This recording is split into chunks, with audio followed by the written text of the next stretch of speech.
یہ ہے الکتراز جیل، جو دنیا کی سب سے خطرناک جیلوں میں سے ایک تھی۔ اس جیل سے آج تک کوئی قیدی بھاگ نہیں پایا تھا، مگر 4 ایسے قیدی جنہوں نے اس جیل سے بھاگ کر اس جیل کا نام مٹی میں ملا دیا اور جیل کی سیکیورٹی پر کئی سوالات کھڑے کر دیے۔ الکتراز جیل امریکہ کے سان فرانسسکو کے ایک آئیلینڈ پر بنی ہوئی تھی۔ یہ آئیلینڈ پتھر کا تھا، جس وجہ سے اسے دی راک آئیلینڈ بھی کہا جاتا۔ یہ آئیلینڈ 22 ایکڑ پر پھیلا ہوا تھا۔ الکتراز جیل امریکہ کی فیڈرل پریزن تھی، جس میں امریکہ کے خطرناک مجرموں کو رکھا جاتا۔ یہ وہ مجرم ہوتے جو دوسری جیلوں سے کئی بار بھاگ چکے ہوتے یا بھاگنے کی کوشش کرتے۔ اس وجہ سے انہیں الکتراز جیل لایا جاتا، کیونکہ یہاں سے بھاگنا ناممکن تھا۔ الکتراز جیل کے آئیلینڈ کے چاروں طرف سمندر کی بے رحم اور بلند لہریں اور ٹھنڈا پانی یہاں سے بھاگنے والوں کو مار دیتا۔ اس کے علاوہ جیل کی اپنی سیکیورٹی بھی بہت سخت ہوتی، جیسے ڈبل فینسز، واچ ٹاورز، اور دن میں قیدیوں کی کئی بار چیکنگ یہاں سے بھاگنے والوں کے حوصلے توڑ دیتی۔ اسی وجہ سے اسے ان اسکیپیبل پریزن کا درجہ بھی حاصل تھا۔ مگر 12 جون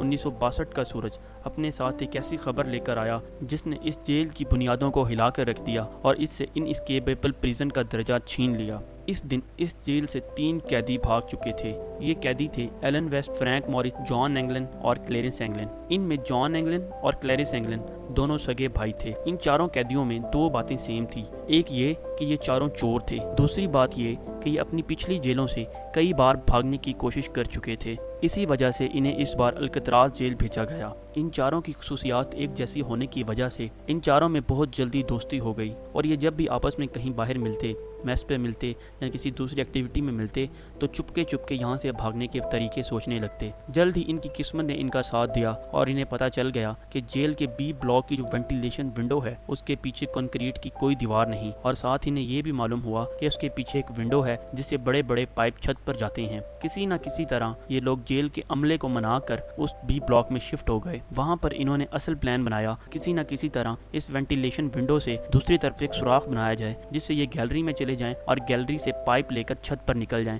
اور وہاں سے جیل سے فرار ہو جائیں۔ اور پھر ان لوگوں نے اس پلان پر عمل شروع کر دیا۔ یہ لوگ چوری سے جیل میچ سے سٹیل کے چمچ اٹھا لائے، جس سے ان لوگوں نے وینٹیلیشن ونڈو کے دوسری طرف سوراخ بنانا تھا، جس سے یہ آسانی سے گیلری میں داخل ہو جائیں۔ یہ لوگ اس وقت دیوار میں سوراخ کرتے جب جیل کے اندر قیدیوں کے لیے لاؤڈ میوزک 1 گھنٹے کے لیے بجایا جاتا۔ اس وقت بھی ان میں سے 3 لوگ اپنی اپنی وینٹیلیشن ونڈو کی دیوار میں سوراخ کرتے اور ایک گارڈز پر دھیان رکھتا کہ کب گارڈز اس طرف آ جائیں تاکہ وہ انہیں فوراً چکنا کر دے۔